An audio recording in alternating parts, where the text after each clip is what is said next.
Crouse.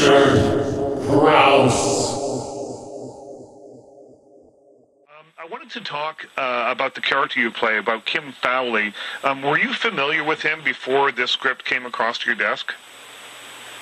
No, I had absolutely no idea who Kim Fowley was. I learned pretty quick, but no, when I got the script, I didn't know. So right. I found out because I went to to meet with Floria, the director, and she showed me an interview that Kim had done on the Tom Snyder show about punk rock, and I saw him, laid eyes on him for the first time watching that interview. Now, I'm told that you used that interview as a sort of a touchstone while you were making the film. What was it about that interview that really piqued your interest in the man? I don't know. I mean, it's hard to sum up. I mean, it was just he's a very charismatic person. He's very magnetic. He's very intelligent. He's very funny. He made me laugh a lot. And he was very distinctive looking. There's nobody who really looks quite like him. The way he was dressed and the way his body moved and the way his voice sounded. I mean, it was really, I don't know, it was pretty comprehensive. It wasn't any, like, one particular thing. It was, I was more just overwhelmed by him as a person, I guess. Right, kind of the whole package. Well, it's interesting because as I was watching the movie, I've seen it a couple of times now, and I was thinking that it must have been, as an actor, a very fine line to ride to keep him believable, yet sort of give him the kind of flamboyance that the character actually needs. How did you find that balance? I don't know. I don't really look at things that way. I don't really mind. I'm not really afraid of this whole notion of going over the top. I don't really know what that means. Right. I mean, if people say, you know, something's larger than life, I'm like, well, what's larger than life? What could possibly be larger than life? I mean, life's pretty large. I mean, I've seen all different kinds of people in my day, and some people talk quietly, and some people talk loudly, and different people do different things. So I don't really...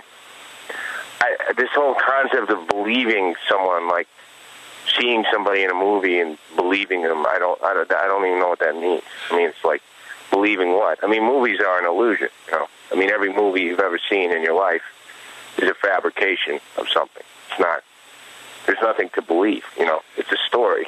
So... Right. I'll get that, but he's based on a real person, though. So did you, I guess maybe a different question would be to ask then, did you feel any responsibility to the real Kim Fowley as you were portraying him? Any responsibility? Well, yeah, I felt a huge amount of responsibility towards Kim. I mean, yeah, anytime you're playing a real person. But that responsibility is just...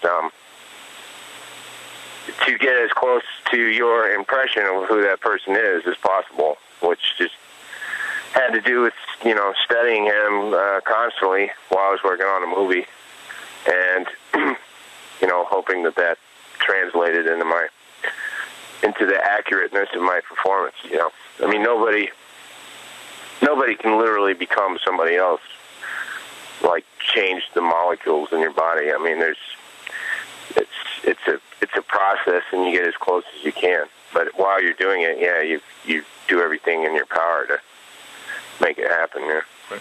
What were your impressions of him after you met him?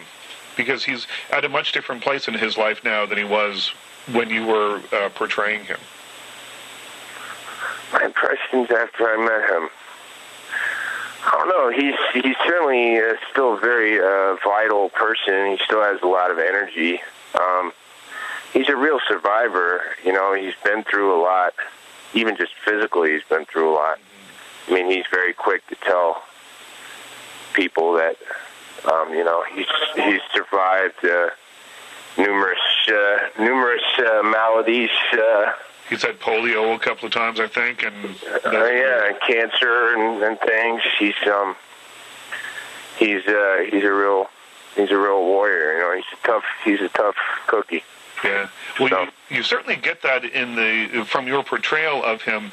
It's interesting that there's kind of a line between this guy who seems very tough and very kind of hard-headed, but also kind of, I don't know what the word would be, but fey kind of at the same time. And it struck me that I guess maybe that was the style of the moment, the glam rock feel, right? Yeah, that's the glam in a nutshell. I mean, a lot of these guys, you assume, to look at a picture of them that, they seem very girly, but a lot of them were pretty tough. But I think that's, I don't know, I think that's fun. I mean, that contradiction is kind of what makes it appealing.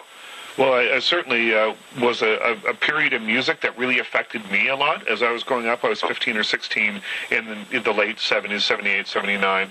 And those guys, I mean, people like David Bowie and Mark Bolan and that were very important to my sort of musical growth. Those are the bands that I really was attracted to. Yeah, me too. Yeah. I mean, I wasn't, they weren't my formative years, but I certainly, in retrospect, enjoy their music quite a bit.